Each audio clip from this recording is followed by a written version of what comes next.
There's an awareness of one's own emotional and rational processing patterns.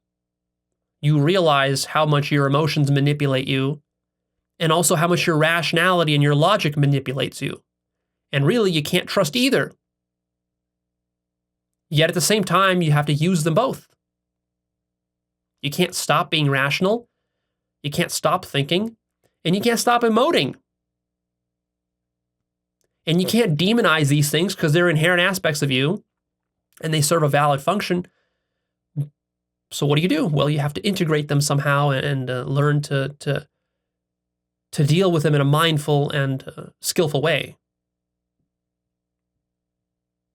There's a lot of this sort of sense of like, well, here my ego goes again. Here it goes again. And you just kind of watch yourself. You know, you might be in an argument and you watch yourself as you're arguing. Here my ego goes again. Or you might be on YouTube typing some nasty comment, and then as you're typing that nasty comment, you realize, oh, that's my ego typing this nasty comment. I'm about to click submit. Click the submit button, and just before you click it, you realize, oh, look at what my ego is doing, then you delete it. Or maybe you click that submit button, it'll take you a few days to realize, oh shit, I need to go back and delete it.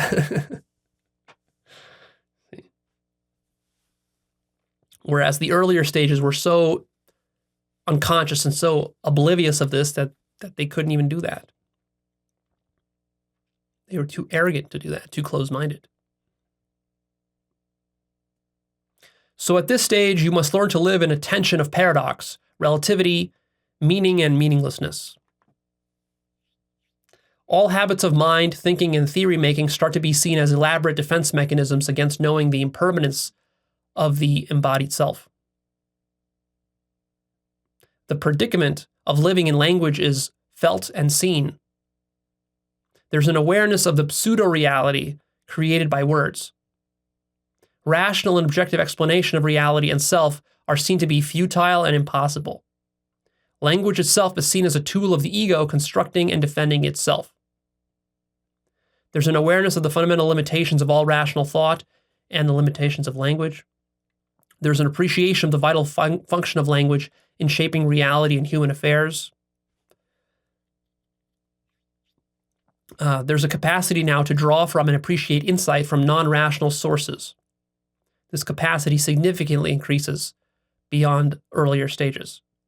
So there's now access to intuition, bodily states, feelings, dreams, archetypal and other transpersonal material increases. These trans-rational, non-rational, non-quantifiable sources of insight and knowledge become more important than rational deliberation and logic. You're becoming a more whole organism, interfacing with reality by integrating feelings and intuitions and visions and dreams and hunches and also rational deliberation. All of it gets integrated together to create the best of all those possible modalities. And you're able to be sort of flexible and fluid in how you use that entire mechanism of understanding in different situations in reality. You know, if you're dealing with a relationship problem, you might rely more on intuition or on feelings. If you're dealing with a business problem, you might rely more on rational deliberation, but also still informed by some sort of higher vision, consciousness, right? So you're not just chasing money. Now your rational deliberations are serving a higher conscious purpose of like maybe helping to improve the health of mankind or something like that.